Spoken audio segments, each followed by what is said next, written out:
Today we're going to talk about fear of public speaking.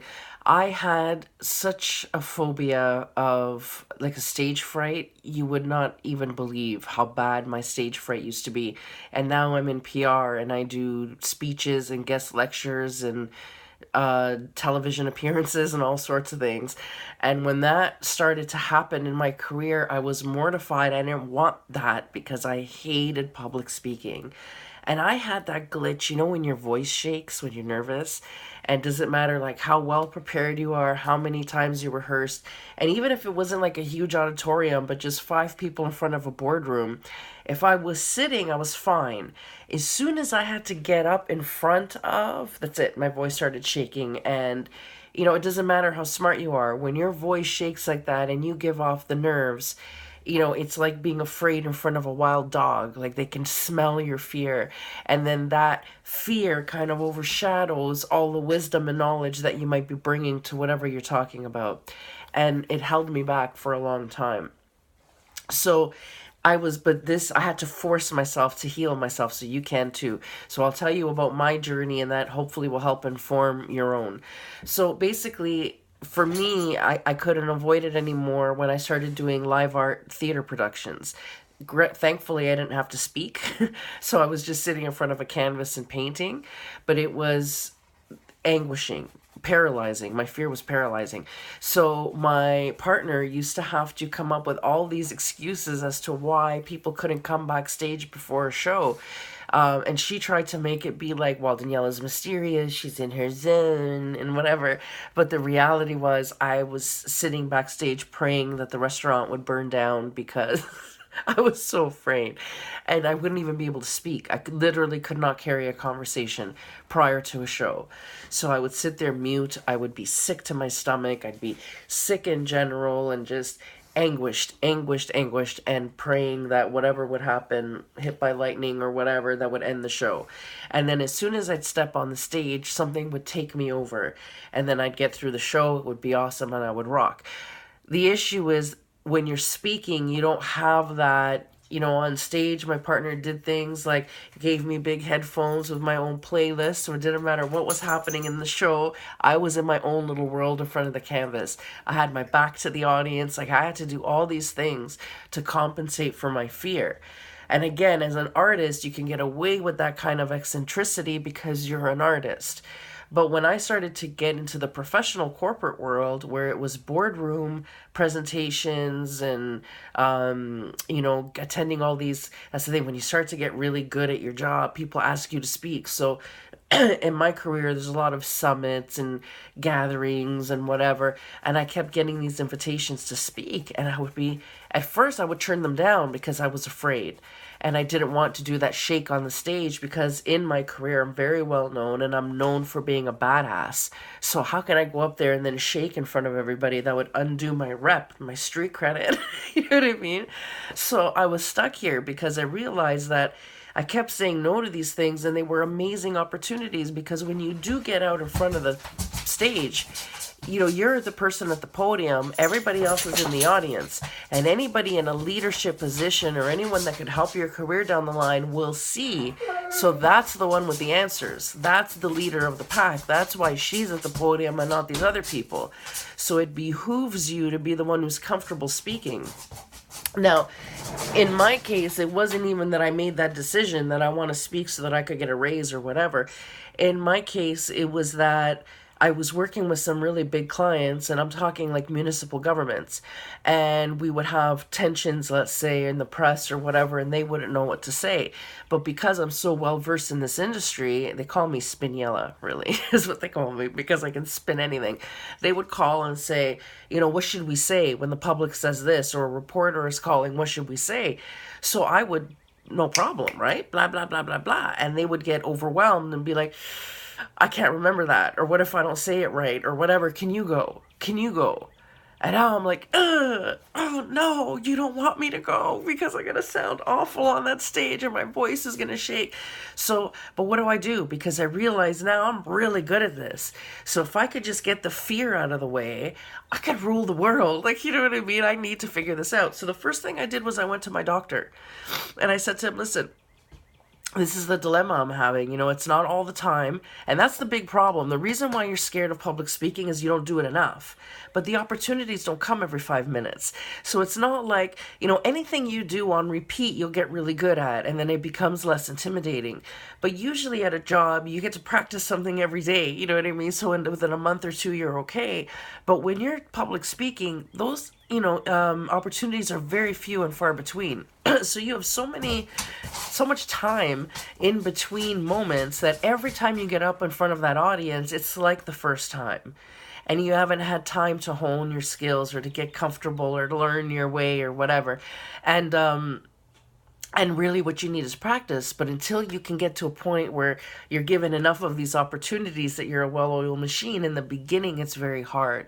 So I went to my doctor and I told him what my problem was. And I said, look, I can't be taking anti-anxiety medications every day because I don't need them. These opportunities are few and far between. I just have like breakout anxiety just in the moment. And it's bad. My voice shakes and I embarrass myself. But I can't get sedated because I don't want to be sedated on the stage, especially for the Q&A afterwards. I need to be on it, right? So he gave me a very, very mild anti-anxiety pill that I put under my tongue. And I take it a half hour before I need to appear in public, and that did the job. So at first, that was like my little training wheels, right? So every time I'd go on TV or whatever, I'd pop one of those on the way and I'd be fine. But then after a while, I forget, the one day I forgot them is what it was. I didn't have them on me.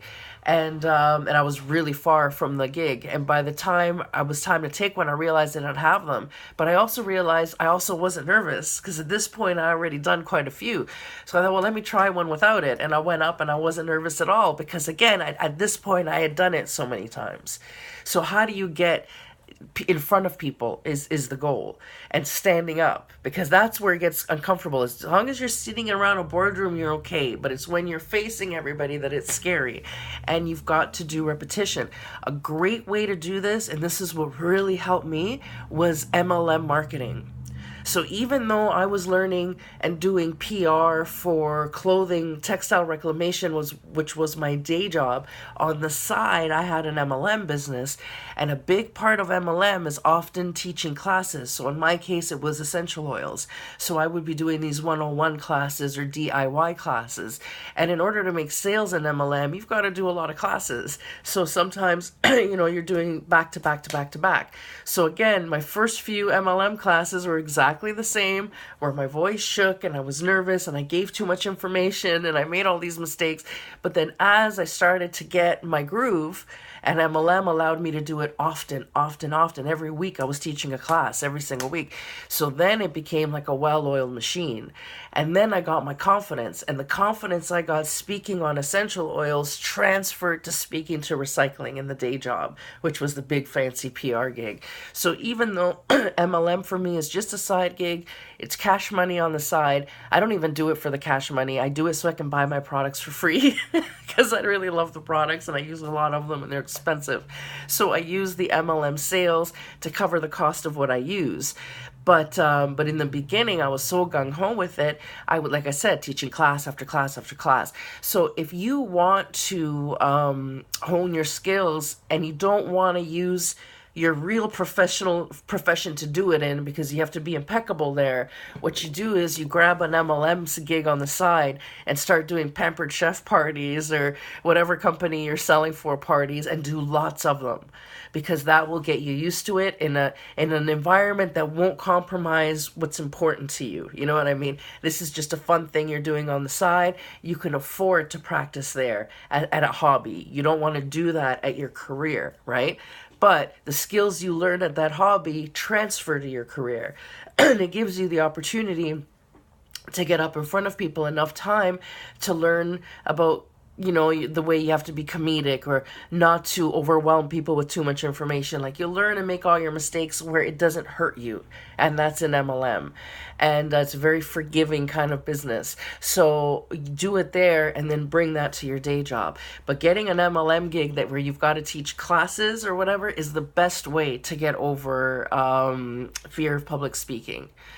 So now I don't need the meds at all when I do a speech. And whether I'm in front of 500 or 5 75 or 50, it doesn't matter. Nothing gets me nervous anymore. Remember, now I was someone who could not speak. That used to be physically ill before I had to speak, even in front of 10 people if I had to stand up. So that will get you really, really well tuned. And man, if I could go in front of an audience right now and give a speech, given how scared I used to be of that sort of thing, you can too. Believe me, I was petrified. Another thing that you can do is hypnosis. YouTube has amazing free hypnosis on there that you can do for fear of public speaking. Fall asleep to it, listen to it first thing in the morning. The thing is, don't just do it once. Like if you do a fear of public speaking hypnosis once, but then you don't give a speech for 6 months, you know what I mean? That's not really going to cut it for you. So this is something that you need practice. Find something you like to talk about, even if it's not related to work, and give speeches on it. Rent the room at the library and advertise it. You know what I mean? Get your friends. Say, listen, I need to practice giving a speech. Can you, next time we have a dinner party, can I get up and give a speech on whatever? And just to get your practice. And it sounds silly, but it does work. And if you are an MLM, then that gives you the thing to talk about. Otherwise, what do you talk about? You know what I mean? But if you have MLM, say, listen, I'm selling a new product. Can I just have 5 minutes? And really, I don't care if anybody buys or not. I just need to practice giving speeches because I'm getting ready for the day job promotion, which involves giving speeches. And that makes things a lot easier. I don't do tricks like picture people naked or whatever, but I do find a few friendly faces around the crowd, and I make sure that then I always go back to them as I'm speaking, so that way I feel like there's some kind of engagement and I'm engaging with the crowd. You could do things like look, vague. Now sometimes looking at people isn't good, because if you see someone boring and yawning or whatever, that could psych you out. So another thing sometimes I'll do, depending on how I feel, is I kind of blur my vision. So, I can't even really see the audience. I don't really look at their faces. I just kind of generally look in their directions, but never really focus on any one person. That's another trick I do if I'm in a tough crowd. And that's not bad too. And even to be honest with your crowd about being nervous is okay, because odds are they would be mortified to be in your position anyway. So they'll be forgiving. So that's okay too. And then, even just to have a good sense of humor. Like I remember, thankfully this happened after I got over my fear, but I remember giving a guest lecture at a college, and it really meant a big deal to me that I was invited, and I was standing at the podium talking, and I was giving this really inspiring speech, and my knee gave out on me, and the whole room heard the pop. And I was literally dropped. Like I was in so much pain, I dropped. It was humiliating. But I finished my speech. I took a second to take a breath, but then I got myself back up and I finished the speech. And you know what? It wasn't a big deal. And my speech turned out amazing. So much so they asked me to do a video series for the whole university. So you'll do okay. But remember, it's practice, practice, practice. You're going to bomb your first 10 speeches. So don't wait for it to be an important event. Like I said, go to an open mic night, but the MLM is the trick. I'm going to say MLM cured my fear of public speaking. I had to do so many classes on essential oils for so many people that now I can talk about anything to anybody. So MLM selling is actually what cured my fear of public speaking. So it's an amazing tip. Have a great day.